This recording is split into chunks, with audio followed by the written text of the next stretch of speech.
Remember the innocent days of our youth when we were taught that American government was a home for the best and the brightest.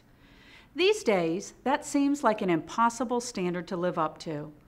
All around us, we see examples of government taking on responsibilities that aren't its business, whether it's healthcare, energy, or even what we feed our kids, while simultaneously failing at its most basic responsibilities, like keeping the border secure or preventing inflation. Sadly, a long record of incompetence by those in government keeps us from believing that they have the answers to our problems. But how about a more rudimentary test? Shouldn't we at least believe that those in government meet basic standards of decency and integrity? Consider the case of Anthony Weiner, the congressman who viciously attacked Republicans and planned on using his well-publicized demonization as a platform to become the next mayor of New York City. As we all know now, Weiner was in no position to claim the moral high ground.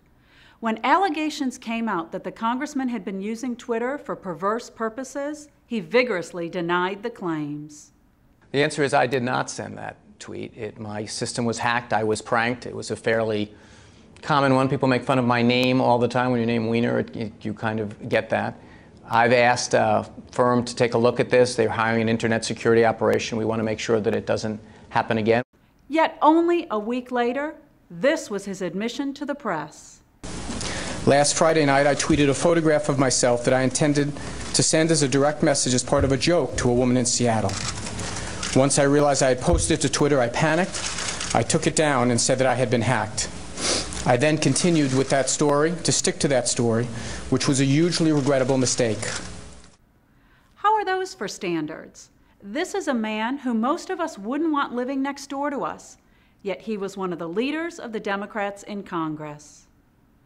Then consider Congresswoman Debbie Wasserman Schultz of Florida. She recently became the national chairwoman of the Democratic Party, a role that gives her a special responsibility in keeping the nation's political discourse reasoned and civil. Yet this is what she had to say about Paul Ryan's plan to keep Medicare alive for our senior citizens. Doesn't something really dramatic have to happen? And as the congressman suggested, the Republicans have a plan. Do the Democrats have a plan? Like I said, the Republicans have a plan to end Medicare as we know it. What they would do is they would take the people who are younger than 55 years old today and tell them, you know what, you're on your own. Go and find private health insurance in the healthcare insurance market.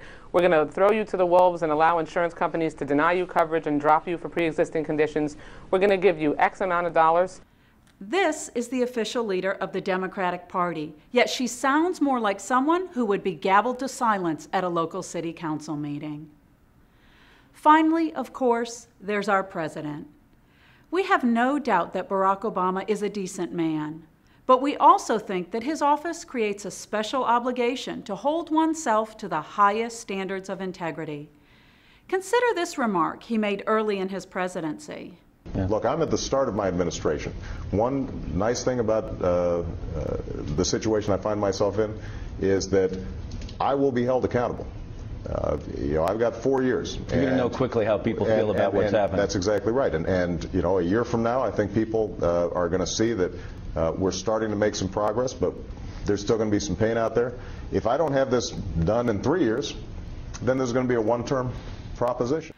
Well, Mr. President, that's a test you set for yourself, and you better believe that we'll hold you to it come Election Day. That's this week's Freedom Minute.